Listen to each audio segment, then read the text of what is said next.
बड़ी हिट भइल बा गाना आ पैसा दिहल लोग लखबीर सिंह के संगे गवावल लोग इहे गाना हिट भइल कि चोख पिचु करिया से एकर बाद के गाई हमनी की जान जीती भैया मालिक बने ईमानदारी से तन मेरो सब ताली बजावत रहो हां आई सब एक बार ईमानदारी से कहते हैं सब लोगों से हम अनुरोध करब दिल से आत्मन से हां हर की जानवा जाई हो राजा जी ए गाना के तो तारले बढ़िया जीदी जी गा दलन 15 से मिलवा के पालस की चोख पिचु कालिया से चोख पिचु कालिया से होता जन जनवा जाई हो राजा जनवा जाई हो राजा बोली दो दुनिया के जनवा जाई हो राजा बोली दो दुनिया के जनवा जाई हो राजा चोख पिचु कालिया से चोख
पावर हाउस वोल्टेज बटमट के नोट करे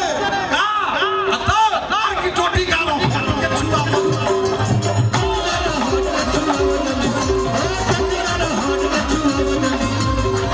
जाई पावर हाउस वोल्टेज बटमट के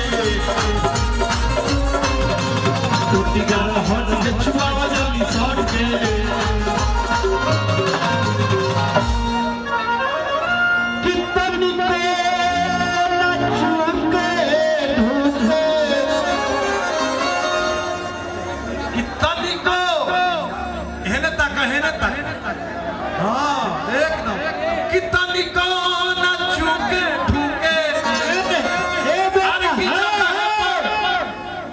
हम ये देखते हैं कि तारो रे मैं मारा छाती बैठल में हो इतना लइका हाला करते देख हाला को भाई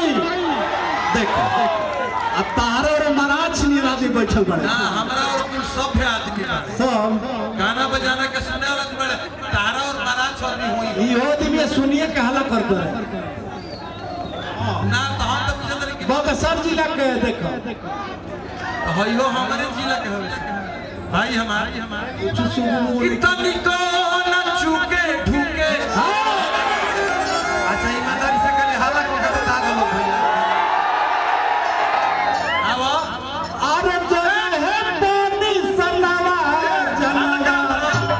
किलिया खा के कहो ए सब सुन ले तनी हाला कराओ खाली तेरा चाची हाला कराओ और अगर आई तो दानी कुदाई हेलो एक बार बोल दे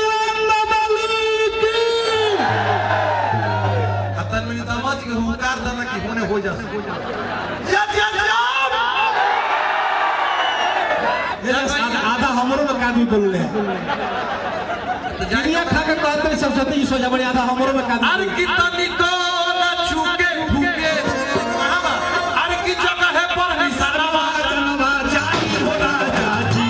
जनवा जाई हो राजा जी खोली दा चुलिया के बधनवा जनवा जाई हो राजा जी खोली दा चुलिया के बधनवा जनवा जाई हो राजा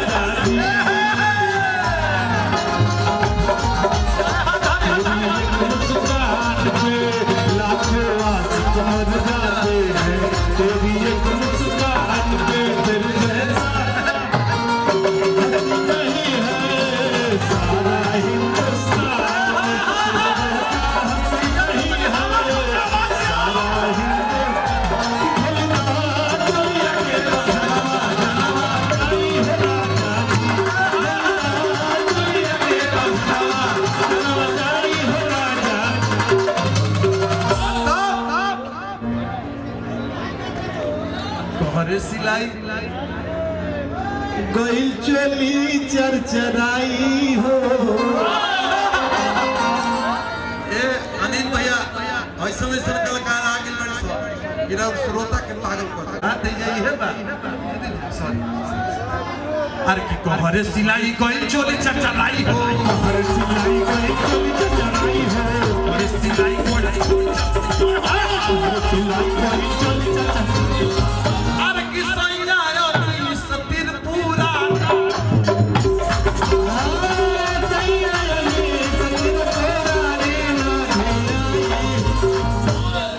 मुखिया जी अंतरा कही कहे का तरीका को निहार लोग एक ही होला लेकिन एक एगो अंतरा में एक लाइन दूसरा तरीका से और दूसरा का लाइन तीसरा तरीका ले हम ही गए कहरे सिलाई कोई चोली चली कहरे सिलाई गई चली चरचराई हो। कहरे सिलाई कोई चोली चली कहरे सिलाई गई चली चरचराई कि सैया आया हाय जगत को नदी आई हो।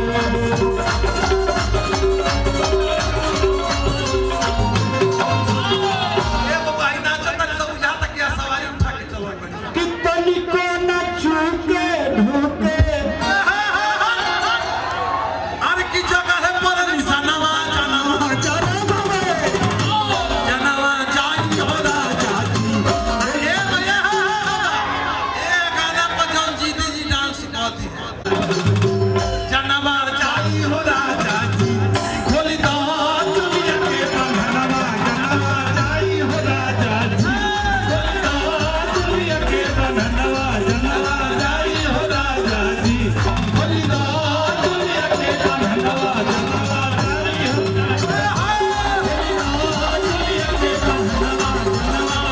हो खोली दो दुनिया के जनवा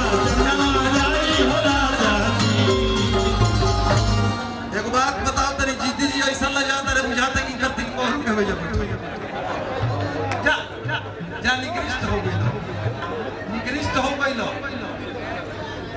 चले के बहुत बहुत धन्यवाद बा और एगो रिकॉर्डिंग सुनती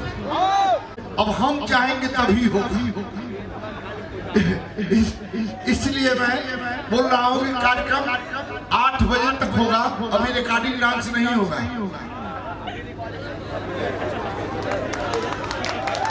हाँ मैम ठीक है चलिए पंडित जी होई आप ऐसे मत बोलिए, एक रिकॉर्डिंग डांस करा दें। गाना बोलो ना कौन